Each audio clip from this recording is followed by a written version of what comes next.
warahmatullahi wabarakatuh. Semangat pagi. Ya, rekan-rekan sekalian. Pagi. Ya, pagi Pak Priyo. Wah, ini sudah siap nih Pak Priyo. Saya sapa dulu rekan-rekan semua Pak Priyo ya. Siap. Baik, rekan-rekan, selamat datang kembali di acara kita ngobrol santai bareng saya Cakman.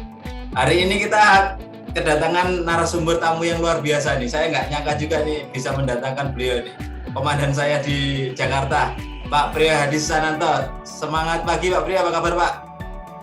Semangat pagi, luar biasa. Luar biasa, wah ini pas dengan jargonnya ini. Iya, makasih. Iya. Rekan-rekan semuanya, hari ini kita akan ngobrol-ngobrol bareng dengan Pak Priyo Hadi yang beliau sangat banyak sekali yang mau kita ambil. Cuma karena waktu mungkin hari ini kita beberapa aja nih kalau kita bahas nggak selesai-selesai nih. Saya dapat CV-nya ini kalau dibaca ini panjang juga Pak Priyo. Tapi nanti mohon Pak Priyo bisa sharing ke kami semua ya Pak Priyo ya. Sharing kami semua biar teman-teman yang di lapangan dan juga nonton di IG Optel Pama Persada dan juga di Lampi Komandan bisa mengambil insight-nya. Juga rekan-rekan jangan Siap. jangan malu untuk bertanya. Nanti silakan yang bertanya silakan ketik aja di chat di Optel Pama Persada ya. Pak, kita santai aja Pak ya. Jangan kayak di kantor, jangan meeting Pak. Kita santai aja Pak. Aku agak grogi juga ini Pak Togi. Siap. Tapi kalau ngelihat minggu di kontak. Iya siap. Kalau ngelihat motor di belakangnya Pak Priyo itu jadi ini nih, saya jadi rileks akhirnya. Itu ada artinya nggak Pak? Ada 2 motor di belakang Pak. Kalau saya artinya itu mahal Pak bagi saya. Kalau Pak Priyo ada ini Pak, ada sesuatu yang apa ya, yang menarik nggak Pak? 2 motor di belakang itu. Ya. Ya kebetulan saya suka ini ya, suka naik motor. Naik motor. Ya kadang kalau Sabtu Minggu nggak ada kegiatan, keliling gitu naik motor supaya lihat situasi, menghilangkan stres. Bahkan kalau ke kantor pun saya kadang pakai gitu kan, saya pakai ke kantor. Jadi lumayan hemat tempat parkir, Cakman. Hemat tempat parkir. Wah, ini berarti masuk hobi juga Pak ya? Hobi motor kalah saya Pak. Saya hobinya motor. Saya bukan hobi motor tapi ya hobi keliling-keliling saja. Oh iya. Hobi keliling. Motornya siapa saja. Motornya pas kebetulan motornya ini. Itu yang satu Piaggio Vespa, yang satu apa mereknya Pak? Ini sekaligus Yamaha itu yang Yamaha. Pas. Ya ini biasa itu untuk ini nganter anak-anak gitu. Kadang dipakai anak juga ke UI. Oh siap. Pak itu keren tuh Pak, kekinian. Ini Pak Priyo meskipun sudah senior, saya nggak ngomong umur Pak senior, tapi stylenya style kekinian nih. Pak Togi kalah kayak. Saya juga kalah. Oke Pak. Masih muda loh. Itu kemarin PBB mengeluarkan merilis ini kan usia muda itu sampai usia 65. Iya. Berarti kalau di kita pensiun itu masih muda Pak ya? Kita itu pemuda gitu. Nah. Memang ya semangat kita muda dan kita juga tetap produktif gitu. Itu ya. Seperti itu sih Pak. Semangatnya di situ. Ini semangatnya yang harus kita ambil nih. Pak Priyo selalu semangat muda. Nah, ngomong semangat nih. Kalau saya lihat tadi itu histori yang ada di Pama khususnya itu banyak banget Pak. Dan juga kayaknya itu apa ya, bertumpuk-tumpuk gitu. Sekarang lah contohnya, Pak Priyo ini kan sebagai komandannya di UTS yang mengelola operator dan juga GL ya, pengembangan, dan juga mengelola lembaga sertifikasi. Dan juga ada kegiatan lain gitu di luar itu Mas Ian. Itu gimana Pak? Cara apa ya, bagi pikiran lah. Fokusnya kemana itu kan tentunya target kita kan semakin gede. Kemudian membagi waktunya itu gimana Pak? Bisa di-sharingkan nggak ke kami yang masih muda nih Pak? Saya lebih muda juga Pak. Ya, oke. Baik, terima kasih Pak Firman. Jadi sebenarnya gini sih, ya kita itu kan sama-sama ya diberikan waktu 24 jam, ya. Gitu kan. Nah kalau kita melihat kan kenapa ada orang yang bisa melakukan aktivitas yang banyak, bahkan ada seorang CEO yang memimpin beberapa perusahaan sekaligus gitu. Dan fine saja gitu. Tapi kadang ada orang yang hanya mengerjakan satu hal, bahkan tidak mengerjakan apapun. Nah itu, iya Pak. Itu merasa Habis waktunya. Yeah. Tiba-tiba sore gitu, terus tidak berbuat apa-apa. Nah, memang ya ini fenomena gitu kan, fenomena di masyarakat. Kalau kita pengen berbuat gitu, mestinya sepanjang itu baik ya, sepanjang itu memberikan manfaat itu Tuhan selalu memberikan alasan kenapa kita bisa melakukan dan waktu yang bersamaan, itu sih sebenarnya. Nah kalau saya sih tidak merasa bahwa yang saya lakukan banyak gitu, tetapi yang ada di hadapan saya itu gitu. Gitu. Jadi itu tidak menjadi beban bagi saya, tetapi memang nah itu yang saya harus lakukan gitu. Harus lakukan. Nah apa yang bisa kita lakukan supaya banyak hal yang kita lakukan itu bisa selesai kan, seperti itu kan Pak Firman? Pastinya seperti itu ya, harus selesai. Saya selalu berpikir begini, Cak Man ya, teman-teman semuanya gitu. Sesuatu itu kalau kita lakukan lebih awal gitu, itu kita bisa mengurai seluruh kegiatan kita dengan step by step gitu. Saya tidak pernah menunda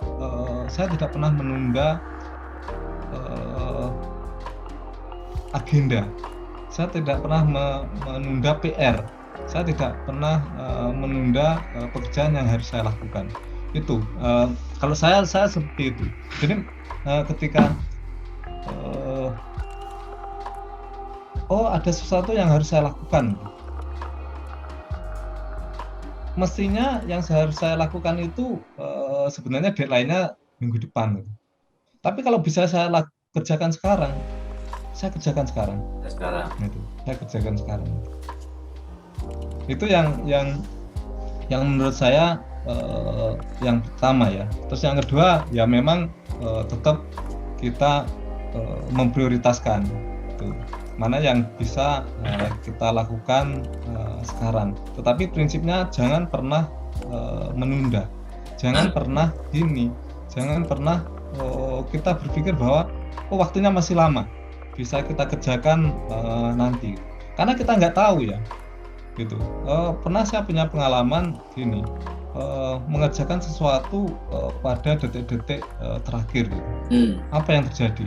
Ternyata pada waktu yang kita inginkan untuk kita melakukan sesuatu itu ada pekerjaan lain gitu, ada intervensi kegiatan lain. Nah ini yang membuat kita menjadi stres, sehingga kadang kita merasa waktu kita tidak cukup gitu, tidak cukup. Karena saya juga kadang kalau ada tugas gitu, saya sekarang kan masih sekolah lah gitu, saya masih muda gitu. Biasanya kan UTS gitu atau tugas dikumpulkan Senin minggu depan. Itu kalau bisa saya lakukan sekarang itu. Bahkan kadang teman-teman saya bercanda gitu kan, karena saya kadang meledek gitu kan, di WA saya bercanda, Bu atau Pak gitu, sudah boleh saya kirim atau belum tugasnya? Kalau bingung, dosennya bingung Pak ya. Loh kok udah duluan loh. Nah makanya ya saya mohon maaf juga teman-teman, kadang kalau misalkan kita ada proyek gitu kan, atau ada tugas yang kita lakukan itu baru disubmit atau baru diminta, itu sebenarnya sudah saya minta, Cak Man, Pak Man, udah dikerjakan loh. Iya itu. Ya seperti itu sih. Ya rupanya prinsipnya tadi Pak ya, jangan menunda-nunda, kalau bisa kerjain dulu. Nah Pak Pria itu sering ngomong Pak, ada pekerjaan urgent sama prioritas, urgent dan penting, itu selalu diomongin tuh, urgent penting, jangan semuanya penting-penting, urgent semuanya, jangan semuanya dikerjain mendadak semuanya. Itu gimana Pak maksudnya Pak? Urgent dan penting kan Ya semuanya itu kalau pekerjaan tuh penting pasti lah. Tapi urgent ini ya tadi kalau dadak-dadak menurut saya juga urgent juga. Nah ngaturnya gimana Pak Fabri? Ya kan gini, saya tuh punya keterbatasan. Saya tuh kan nggak secerdas teman-teman itu gitu. Saya tuh mudah lupa, mudah lupa gitu.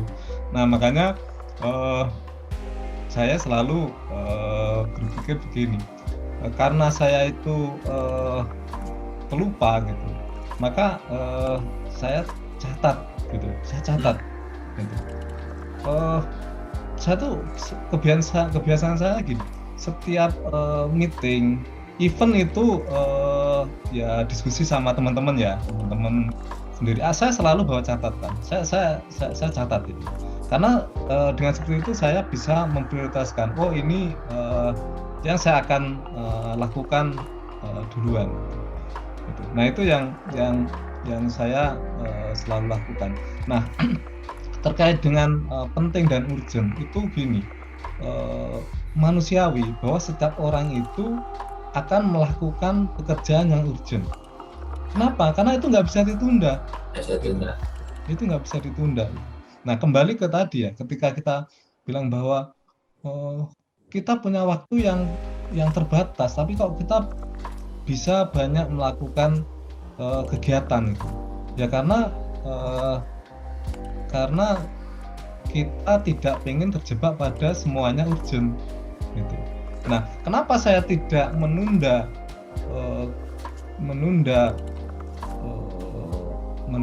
kegiatan ya, menunda apa yang harus saya lakukan supaya tidak numpuk dalam satu event, akhirnya menjadikan itu urgent semuanya gitu. Nah, kalau semuanya urgent, maka kita tidak bisa berpikir banyak hal gitu, karena kita akan sibuk di drive oleh keadaan gitu. Makanya bagaimana supaya kita bisa lebih rileks, kita bisa berbuat lebih bermakna gitu kan, dan melakukan banyak hal. Ya sebisa mungkin jangan sampai kita terjebak pada sesuatu yang sifatnya urgent gitu. Ya. Jadi akhirnya apa? Akhirnya yang kita lakukan hal-hal yang memang penting gitu. Ya. Karena sesuatu yang penting itu bisa menjadi masalah ketika apa? Ketika datangnya bersamaan gitu. Ya. Sehingga kita selalu bilang, oh ini urgent. Nah, kalau seperti itu waktu yang tersedia, Tuhan memberikan waktu itu kita tidak bisa optimalkan gitu. Seperti itu sih. Ya, jadi ini nggak hanya bisa dilakukan di pekerjaan ya Pak ya, karena urgent dan penting itu di semua kegiatan kita, baik di kerjaan atau di luar pekerjaan, di rumah tangga itu bisa kita juga atur kerjaan kita. Kadang teman-teman juga hal-hal di luar pekerjaan itu jadi sesuatu yang urgent sehingga akhirnya pekerjaannya dikalahkan gitu kan. Nah ini harus seimbang gitu Pak Bre ya, seimbang. Ya, katakan misalkan kayak gini, olahraga itu penting atau tidak? Ya. Oh Pasti penting. Ya pasti penting. Kan penting. Tapi kenapa kok nggak sempat olahraga gitu? Nah, betul. Karena apa? Karena banyak hal yang lebih urgent gitu. Nah, akhirnya apa? Akhirnya yang dianggap penting itu tidak dijalankan. Dijalankan. Betul.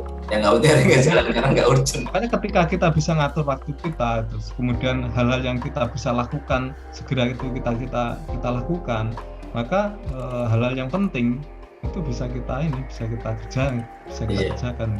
Yang penting itu bukan berarti yang kaitannya dengan pekerjaan, kaitannya dengan tuntutan dari pekerjaan kita atau tuntutan dari tugas kita gitu. Ya kita menjaga kesehatan juga penting. Kita podcast ini juga penting gitu. Juga penting. Iya, penting Pak. Karena saya nyari jam tayang juga. Buat saya penting. Ya terima kasih. sharingnya Pak Rio, penting dan urgent ini rekan-rekan bisa ngambil ya, bisa ngambil poinnya. Jadi semuanya jangan diurgenkan. Makanya tadi poin di awal jangan menunda-nunda pekerjaan atau menunda-nunda hal sesuatu lah. Kalau sudah ada waktunya, kalau bisa dikerjakan langsung dikerjakan. Jadi contohnya kalau Pak Rio sekolah, kalau saya dulu itu sistem SKS kebut semalam, besoknya dikumpulin semalam dikerjain. Nah, itu nggak boleh. Kerjaan sekarang juga nggak boleh juga. Harus kalau ada kerjaan langsung diselesaikan. Iya Pak. Pak, kita ngomong-ngomong yang lain dulu nih. Pak Priyo kalau nggak salah taekwondo Pak ya, olahraganya. Tadi kan ngomong olahraga. Masih nggak Pak itu Pak Priyo? Dulu saya taekwondo. Waktu kuliah. Tapi sekarang saya karate. Saya karate. Alhamdulillah saya udah ban 2 ya. Itu alirannya beda Pak, dari kaki ke tangan, gimana caranya tuh Pak? Ya sebenarnya kan sama aja kan. Prinsipnya itu bahwa sebenarnya bela diri itu bukan untuk menyerang gitu, tetapi bagaimana itu menjadikan kita lebih fit gitu, lebih fit gitu. Bukan untuk berantem gitu, bukan untuk tapi kita bisa sehat. Tapi saya sekarang udah jarang latihan. Sekarang saya lebih ke tiap pagi jalan kaki minimal 5 putaran di komplek untuk menjaga kebugaran gitu. Menjaga kebugaran Pak ya.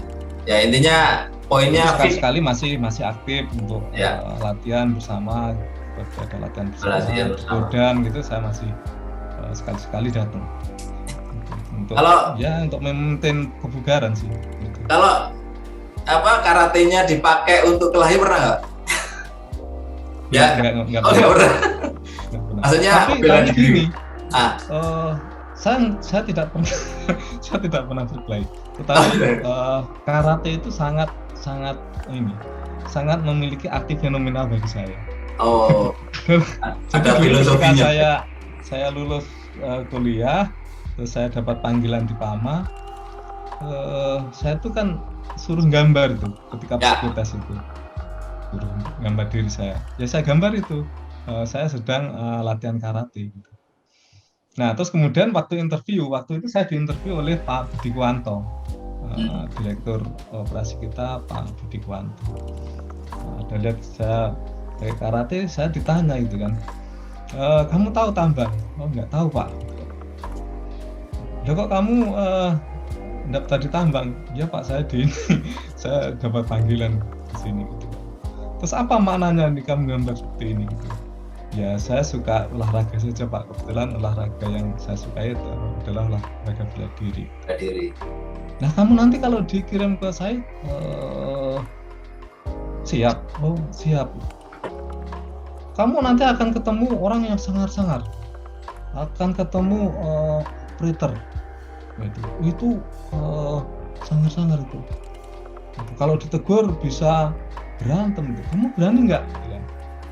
Saya bilang, wah saya berani Pak. Siap saya berani Pak. Jadi dulu kalau saya boleh setback itu, mungkin saya keterima ke PAMA itu gara-gara Pak Budi itu. Anda berani berkelahi nggak?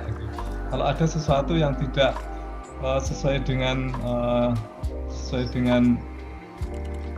prinsip Anda gitu kan, saya bilang siap, berani Pak. Gitu. Padahal nggak dipakai Pak ya sekarang ya. Oh, berarti banyak orang-orang yang mengerikan ini di lapangan. Iya. Ya seperti itu. Itu benar tuh. Waktu itu tadi saya ditanya seperti itu.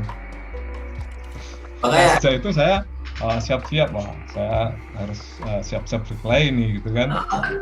Ketika dikirim ke site. Tapi ternyata ketika di site saya ketemu orang-orang yang kalem-kalem gitu. Ternyata orang-orang tambang itu tidak seperti yang digambarkan Pak Budi Kuwanto. Pak Budi. Mungkin beliau cuma menguji mental saya aja gitu.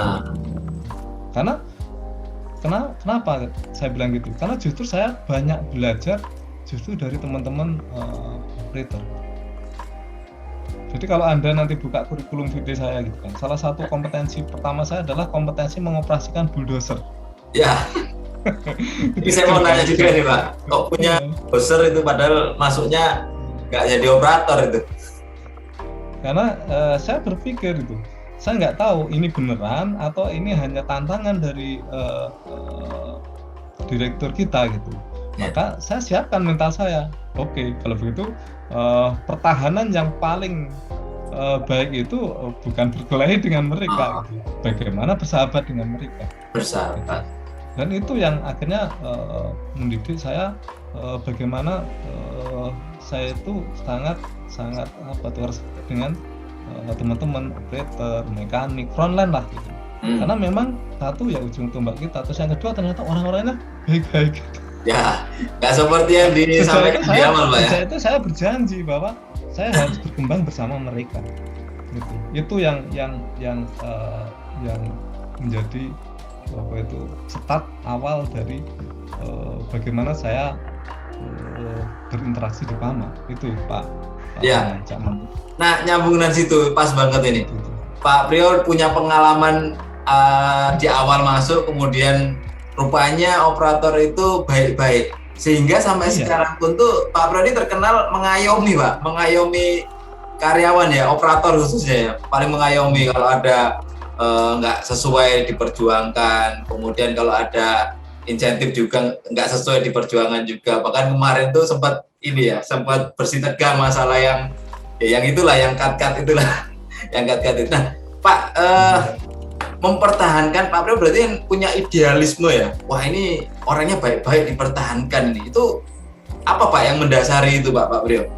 Karena dulu kalau saya lihat di ininya Pak Priyo kan di story juga Pak Priyo banyak bergelut di serikat ya, sehingga kedekatan dengan teman-teman tuh pasti rapat gitu ya. Cuma sekarang Pak Priyo sudah di posisi tinggi nih, sudah manajerial tinggi nih, tapi masih masih rapat gitu loh Pak, hubungannya itu gimana Pak? Kan harusnya ini nih ada jenjang gitu, tapi Pak Priyo masih dengan teman-teman tuh masih rapat gitu. Gimana Pak? Biar seperti itu gitu. Ya sebenarnya gini ya, saya sadar betul bahwa saya tuh lahir dari bawah gitu. Jadi kalau teman-teman tahu ya, itu saya itu kan asal saya dari Ponorogo itu. Ya. Ponorogo itu mungkin dicari di peta itu susah itu, karena nggak kelewatan jalan tol itu. Katanya perbatasan dengan Australia Pak. Perbatasan dengan Australia itu agak susah di peta. Nah, rumah saya itu dari Ponorogo itu 30 kilo. Itu 30 kilo. Artinya bisa dibayangkan gitu kan. Sudah di peta dicari susah gitu kan. Sudah seperti itu. Dari situ masih 30 kilo. Nah, saya hidup di desa ya, di kampung. Cita-cita saya tertinggi waktu itu menjadi guru SD. Saya pengen seperti bapak saya, gitu. Karena apa? Karena di kampung itu yang namanya guru itu sangat terhormat gitu. Ya. Acara apapun terlibat, acara perkawinan terlibat, acara RT terlibat, acara ribut rumah tangga terlibat, gitu kan. Sehingga itu menjadikan inspirasi saya. Suatu ketika saya ingin menjadi guru, gitu. Dan itu yang saya tulis di dalam benak saya harus menjadi guru. Nah, tapi sayang ketika lulus SMP itu SPG dibubarkan gitu. Jadi kehilangan ini fokus fokus sedikit gitu. Akhirnya ya udah saya masuk SMA. Begitu masuk SMA akhirnya ya Tuhan berkehendak lain gitu. Saya harus melanjutkan yang akhirnya mimpi untuk menjadi guru itu sedikit terlupakan. Itu sedikit terlupakan. Yang penting bagaimana kita bisa memberikan arti dalam kehidupan ini. Bagaimana kita dari anak yang tadinya anak kampung bisa seperti yang lain gitu. Sampai akhirnya selesai kuliah, saya kuliah di Malang. Saya tidak sengaja sih datang di Jakarta. Saya datang di Jakarta karena waktu itu saya dipanggil di Sanyo Kompresor Indonesia gitu kan. Terus kemudian nasib membawa saya setelah berkeliling di beberapa perusahaan, gitu kan, tidak lama akhirnya saya diterima di PAMA, gitu. Di PAMA saya tidak tahu apa itu tambang, karena kalau di Ponorogo itu yang ada petani, gitu. Iya. Saya nggak tahu apa itu tambang. Yang jelas Pak Budi Puanto bilang bahwa di tambang itu orangnya sangar-sangar, gitu kan, karena berada di daerah terpencil, gitu kan, panas dan dengan berbagai dinamika, gitu. Nah tapi ternyata ya itu tadi, ternyata enggak. Dan suatu ketika saya masuk PAMA, saya dikirim ke Adaro. Untuk pertama kali saya yang tempat saya bertugas itu di Adaro, gitu. Sebagai seorang yang fresh graduate kan kita orientasi, Ya. gitu kan. Dikirim ditaruh di lapangan, Ya. gitu. Nggak ada mobil, nggak ada ini, pokoknya di drop. Setelah itu silahkan observasi, silahkan berinteraksi, silahkan belajar. Saya masih sempat berpikir, wah ini nanti saya dikerjain ini, gitu. Karena katanya dulu operator tuh suka ngerjain. Contoh misalkan gini, kalau ada orang baru itu dia bilang gini, kenapa kamu berhenti? Oh iya Pak, unit saya rusak, gitu. Katanya kayak gitu. Jadi misalkan operator kompaktor, dia bilang, oh ini ada anak baru, kita kerjain aja. Nah, kalau sekarang istilahnya di prank, Pak. Unit saya rusak, gitu. Iya. Gitu. Apa yang rusak? Itu Pak, nggak ada ininya, nggak ada radiatornya, radiatornya hilang. Gitu. Wah, kita terus kelabakan sebagai orang baru kan, bagaimana gitu bisa memfasilitasi supaya cepat bekerja, gitu. Nah, ketika kita kebingungan, mereka tertawa, gitu kan. Padahal nggak ada bumak pakai nggak ada radiatornya. Radiator, gitu kan. Itu saya pikir seperti itu, tapi ternyata enggak. Ketika saya kepanasan di lapangan, tiba-tiba ada seorang operator yang menghampiri saya, operator HD 465 waktu itu. Gitu. Ngasih saya masker, gitu. Baik banget itu, ngasih saya masker. Bahkan suatu ketika siang, makan siang, saya nggak dapat makanan karena mungkin nggak catat, gitu kan. Nggak catat. Itu pengalaman. Ada seorang operator yang merelakan makan siangnya itu dikasih saya, gitu. Dikasih saya. Dan saya tahunya itu setelah saya makan. Saya tanya, "Anda tadi makan di mana?" Oh. Nah, saya merasa bahwa sebenarnya inilah spiritnya PAMA, gitu. Inilah spiritnya PAMA yang kita harus kembangkan. Nah, sejak itu saya berpikir, ya saya harus tumbuh bersama mereka. Saya tumbuh bersama mereka. Dan saya melihat ada opportunity bahwa operator, mekanik, frontline-nya di tambang itu adalah orang-orang yang skill employee istilahnya, gitu. Makanya sejak itu saya pikir bahwa ini kita harus tumbuh bersama. Dan ya alhamdulillah akhirnya ternyata ketika di PAMA setelah dari Adaro saya diberi tugas untuk bikin kurikulum, gitu. Saya tidak berani ngomong bikin OTD ya, bikin training center saya nggak berani ngomong, tapi bikin kurikulum. Bikin kurikulum. Cuman memang dari situ muncul gagasan bahwa gini, suatu ketika di PAMA ini harus memiliki sekolahan, gitu. Harus memiliki universitas. Itu saya sudah kepikiran sejak awal, gitu. Waktu itu saya sempat diskusi dengan manajer saya Pak Priyadi Sudomo. Dia bilang, Pak, katanya saya ditaruh di training center. Mana training centernya? Terus beliau bilang, Anda yang harus bikin, gitu. Anda yang harus bikin. Gitu. Merinding saya kan, anak kampung datang ke Jakarta, terus tambang aja nggak tahu, terus suruh bikin training. Dan jangan ini ya, jangan tanggung-tanggung. Kita bikin lebih besar daripada UT. Itu Langsung ada targetnya Pak ya? Iya, langsung ada targetnya. Nah, setelah dalam masa saya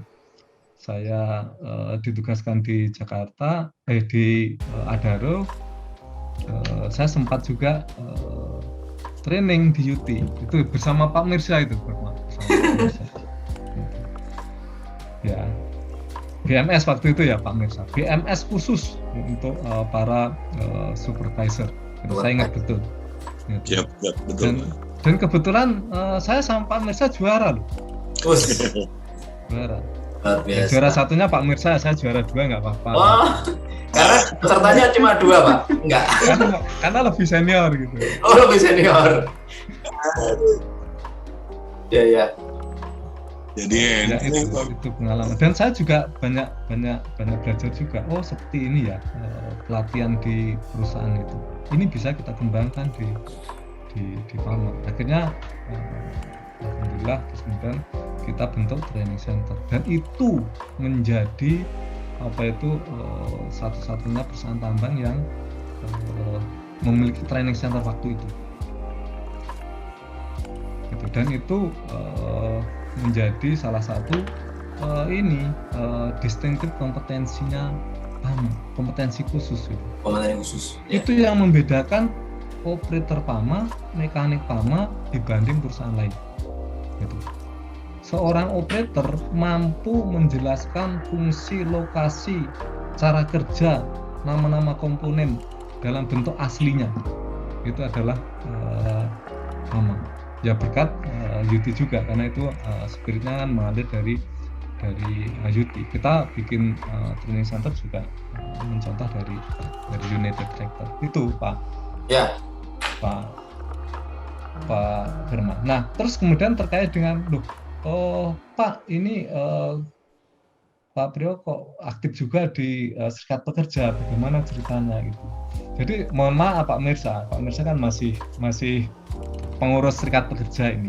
Sebenarnya dulu saya tidak punya kepikiran bahwa saya itu akan berkecimpung di Serikat Pekerja gitu. Karena waktu itu saya berpikir ini kalau Serikat Pekerja itu kerjaannya hanya menuntut gitu ya. Kalau terus menuntut terus kapan kita kerjanya gitu.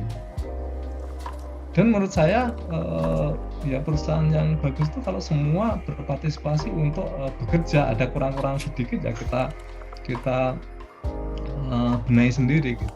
Kalau nanti banyak menuntut kita nggak bisa besar gitu kan. Tapi saya kepikiran akhirnya begini, justru di Serikat Pekerja itu proses pengembangan bisa ditangkarkan lebih masif gitu. Kenapa? Karena saya melihat gitu kan, dunia Serikat Pekerja itu inline dengan dunia pengembangan gitu. Nah itu, jadi akhirnya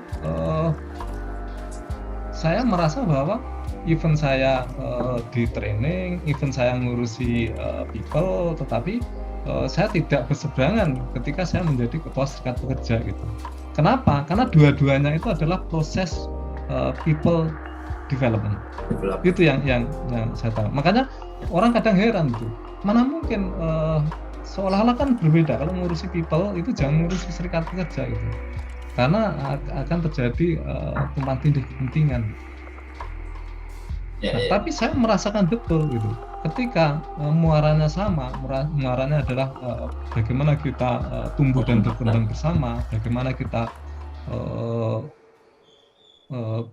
kita sama-sama ingin memenuhi goal atau outcome dari company ini, perusahaan ini, gitu. Itu ternyata ya similar gitu. Ternyata tidak ada bedanya seperti itu. Jadi proses training dan proses serikat itu sama-sama mengembangkan orang. Itu yang saya tahu. Mengembangkan orang. Ya. Dan akhirnya cita-cita Pak Priyo yang jadi guru sebenarnya juga udah terlaksana Pak ya? Udah tercapai Pak ya? Iya. Akhirnya terlaksana karena gitu. Karena apa ya? Apa yang kita pikirkan itu sebenarnya doa kita. Doa kita. Iya. Gitu. Dan ketika yang kita pikirkan itu kita sandarkan dalam doa kita, gitu. Itu Tuhan akan memberikan jalannya. Gitu. Iya. Saya tidak pernah kepikiran kalau saya masuk perusahaan bagaimana saya bisa menjadi guru. Gitu. Karena yang saya pikir yang namanya guru itu ya guru SD, guru SMP, gitu kan, guru SMA. Saya nggak kepikiran kalau di perusahaan itu juga ada sekolahan gitu. Makanya dulu ketika saya masuk, terus kemudian saya ditanya Pak Budi Kuanto, Pak Nasrul Zaman, apa cita-cita Anda ketika di PAMA? Saya ingin bikin sekolahan, Pak. Gitu. Sekolahan untuk karyawan PAMA. Sekolahan untuk karyawan PAMA. Kenapa? Karena saya berpikir bahwa karyawan itu tidak hanya bekerja, karyawan itu harus tumbuh, harus berkembang, seperti itu. Tumbuh dan berkembang. Nah, iya. Luar biasa. Ini rekan-rekan yang bisa kita ambil juga nih, banyak banget memang. Tadi cita-cita Pak Priyo adalah jadi guru, rupanya nggak jadi karena ya nggak bisa, SPG-nya tutup. Tapi poinnya di awal tadi yang saya tangkap Pak Priyo itu pokoknya bagaimana bisa memberi manfaat untuk orang lain. Artinya dengan doa, dengan ucapan tadi ya, itu adalah doa, mengalir dan sebagainya, kemudian dengan prinsip-prinsip yang disampaikan tadi itu dijalankan dengan penuh maksimal, akhirnya jadilah sekarang Pak Priyo selalu memberi manfaat buat teman-teman semuanya, baik itu operator, mekanik, frontline tadi ya Pak. Dan terjawab juga kenapa kok Pak Priyo deket banget, rupanya beliau ini mendalami banget memang pekerjaan operator tuh, tahu banget di lapangan, yang dirasakan tahu banget gitu Pak ya. Jadi kalau kita tahu banget pekerjaan orang lain, kita bisa merasakan, akhirnya kita bisa memberi manfaat buat orang lain. Jadi nggak asal ngasih perintah, nggak asal memberi keputusan itu Pak ya. Karena kita tahu banget yang dikerjakan teman-teman, yang dirasakan teman-teman. Luar biasa Pak. Saya sebenarnya speechless juga, Pak. Saya catat jadi saya sampaikan. Itu teman-teman yang bisa kita ambil sebagai seorang leader juga, dan juga sebagai seorang pemimpin PAMA sekarang. Spirit PAMA itu ada di operator-operator kita Pak ya. Rupanya spirit PAMA itu ada di operator-operator kita yang tadi disampaikan Pak Priyo. Ada orang lain yang kekurangan dibantu, ada yang membutuhkan ya ditolong meskipun dia juga kekurangan. Salah satu contohnya tadi memberi nasi lah, itu hal kecil yang contoh ada di spirit di lapangan.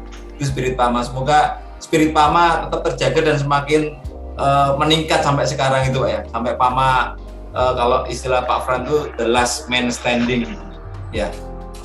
Oke Pak, kalau kita ngobrol banyak banget yang kita gali sebenarnya dari Pak Priyo, cuma waktu Pak, kalau di acara saya selalu di akhir-akhir itu alasannya waktu Pak, alasannya selalu waktu gitu. Tapi masalah pengembangan nggak ada habisnya Pak, tapi cita-cita Pak Priyo sudah tercapai untuk menjadikan sekolah Pak ya, ada OTD. Suruh masuk malah nyari OTD atau nyari trainingnya suruh bikin. Nah ini kalau saya dulu masuk saya nggak tahu. Nah, Pak Priyo di akhir sesi mungkin bisa memberi pesan atau saran ke teman-teman semua Pak di lapangan, khususnya yang sekarang kita ngomong masalah spirit PAMA tadi Pak, supaya terjaga baik itu ke operator, mekanik dan juga teman-teman frontline GL ya, GR kita. Karena dengan tantangan yang sekarang semakin luar biasa, bagaimana menjaga spiritnya yang sudah dibangun oleh founder-founder kita di dahulu, termasuk juga Pak Priyo yang sudah mendirikan training center kita. Monggo Pak. Ya baik. Ya sebenarnya gini sih, artinya gini, bukan tadi kan Anda bilang bahwa kontribusi Pak Priyo besar, nggak seperti itu. Artinya gini, saya mendapatkan banyak hal dari teman-teman, gitu kan. Saya berhutang budi ketika saya tidak tahu apa yang harus saya lakukan, ada operator yang datang memberikan saya masker. Gitu. Saya berhutang budi kepada teman-teman ketika saya nggak tahu minta makan ke siapa waktu saya baru datang, terus kemudian ditaruh ke lapangan itu ada operator yang sukarela memberikan saya makan. Gitu. Nah, saya punya hutang budi ke teman-teman, makanya saya pengen ya kalau saya berkembang, teman-teman harus juga berkembang. Kalau saya tumbuh, teman-teman harus tumbuh. Kita harus tumbuh bersama. Itu yang pertama. Terus yang kedua terkait dengan spirit begini Pak Priyo. Saya sangat terkesan ketika masuk PAMA itu waktu begitu saya menginjak pintu gerbang PAMA, terus kemudian saya sampai ke resepsionis, itu ada terpampang gambar wheel loader waktu itu WL600, tapi saat itu udah besar banget gitu kan, sama gambar tambang Adaro. Terus di bawahnya ada tulisan tradition and reliability, tradisi yang handal gitu. Saya pikir hebat banget itu.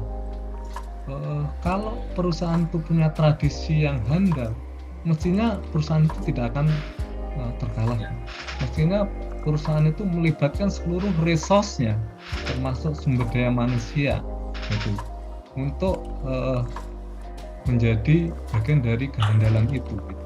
Nah, terus kemudian gini, kenapa saya bilang operator, mekanik, gitu, frontline lah itu penting gitu, karena kita itu kan jasa ya, gitu, jasa. Sebenarnya itu jasa, kita tuh jualan jasa, jualan kemampuan para operator kita dalam berproduksi gitu.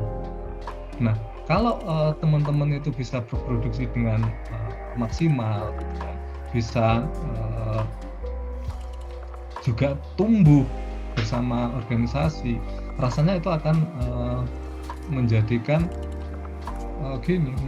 tujuan perusahaan itu apapun yang dicanangkan bisa tercapai, gitu, bisa tercapai. Ya, saya bersyukur banyak berkecimpung dengan pengembangan orang, sehingga interaksi dengan teman-teman nggak putus gitu.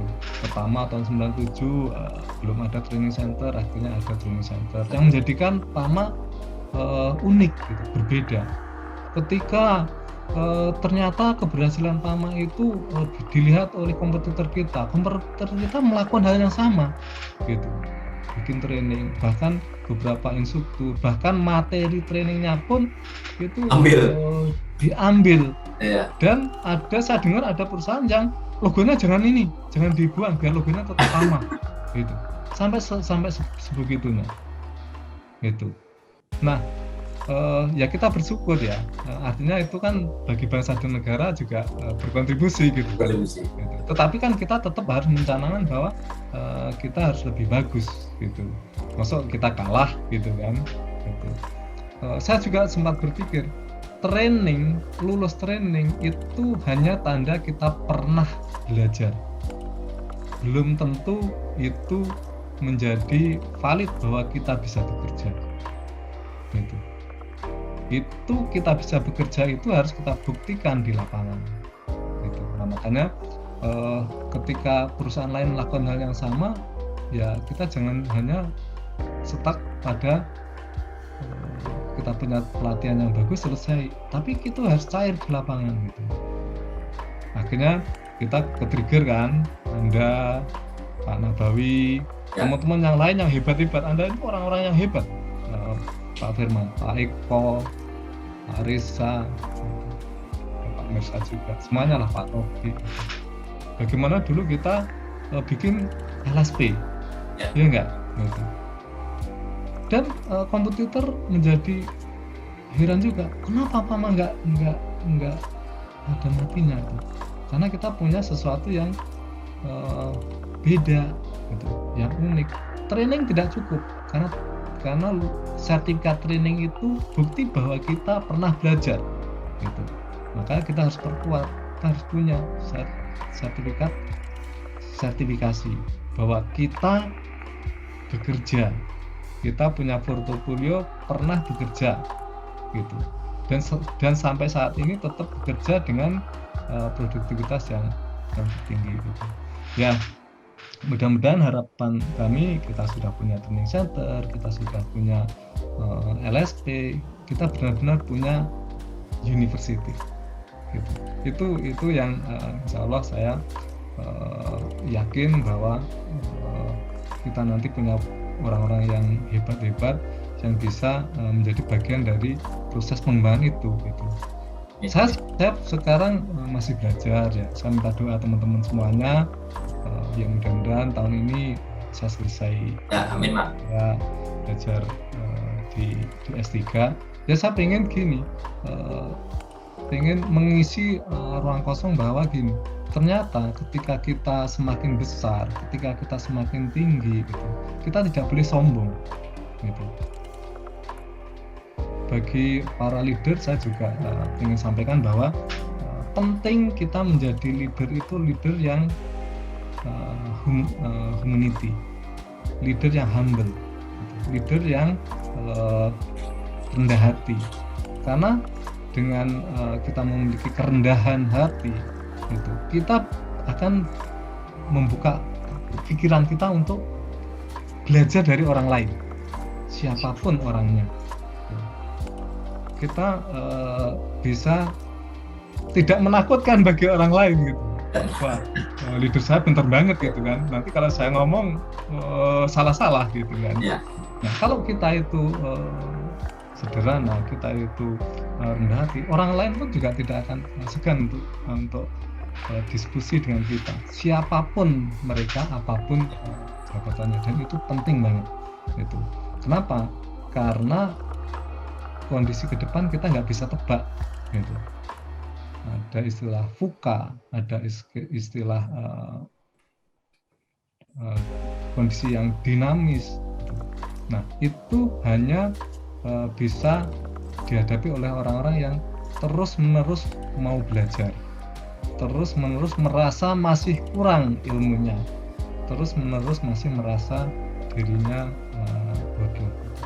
Itu ya teman-teman. Itu ya. Mungkin itu Pak Firman yang bisa saya sampaikan. Ya, saya di sini sebenarnya lebih banyak ingin menyampaikan terima kasih kepada teman-teman semuanya yang telah membentuk saya, supaya saya tidak lupa tidak lupa asal usul. Saya tidak lupa kulitnya, Pak ya. Kacang tidak lupa. Tidak lupa kulitnya. Gitu. Ya. Dan bergaul dengan teman-teman semuanya itu vitamin bagi saya. Gitu. Nah. Gitu. Ya, mungkin vitamin dan booster. Ya, terima kasih luar biasa Pak Priyo. Terima kasih. Ya, itu rekan-rekan pesan Pak Priyo tadi juga pas ditanyakan oleh Pak Wahyusur Cardono di IG sama. Jadi bagaimana membentuk seorang leader ya atau karyawan mempunyai spirit, champion spirit. Yang paling penting itu rendah hati. Nah, ini saya garis bawahi nih Pak Priyo. Itu tolong dicatat. Gitu. Ya, rendah hati dan membuka pikiran sehingga kita selalu bisa belajar dengan siapapun. Kalau sudah bisa buka pikiran, kita mau mendengarkan orang lain sehingga kita bisa belajar dari siapapun, dari operator, dari mekanik, dari GL, dari siapapun lah. Karena namanya belajar itu nggak ada selesainya Pak Bro ya, kan terus lah gitu, dimanapun kita berada itu belajar, sehingga sesuatu yang baru kita implementasikan, kita laksanakan, akhirnya membuat atau membentuk kita sendiri sebagai menjadi pribadi lebih baik, tentunya nanti untuk perusahaan. Baik itu nanti ke target productivity-nya, ke target safety-nya. Karena semakin waktu semua berkembang dan harus berkembang juga diri kita. Dengan cara apa? Tentunya cara kita dengan belajar. Contohnya Pak Priyo, sekarang sudah S3. Kalau saya S5 Pak, S5. Insya Allah belum lulus, tapi mohon doa. Ya, kita doakan Pak, semoga cepat lulus dan juga bisa lebih memberi kontribusi ke perusahaan dan juga membimbing kita yang masih muda-muda ini Pak. Gitu Pak. Sama-sama belajar lah ya. Ya, terima kasih. Baik, rekan-rekan semuanya, terima kasih sudah menyimak video kita baik di IG Optel Pamong Persada dan juga di IG Labi Komandan dan juga di channel YouTube Cakman. Banyak yang kita ambil, banyak sekali yang bisa kita manfaatkan di lapangan. Pengalaman beliau sangat panjang sekali dan sangat banyak sekali, tapi ini sedikit yang kita bisa ambil. Silakan tonton kembali videonya dan juga kita bisa implementasikan di lapangan. Mohon maaf kalau ada kata yang kurang. Terima kasih kembali Pak Priyo. Terima kasih waktunya. Hari Sabtu pagi-pagi kita ngobrol bareng. Terima kasih teman-teman juga. Terima kasih sudah menyimak. Saya akhiri. Wassalamualaikum warahmatullahi wabarakatuh dan semangat pagi. Pagi. Terima kasih Mas.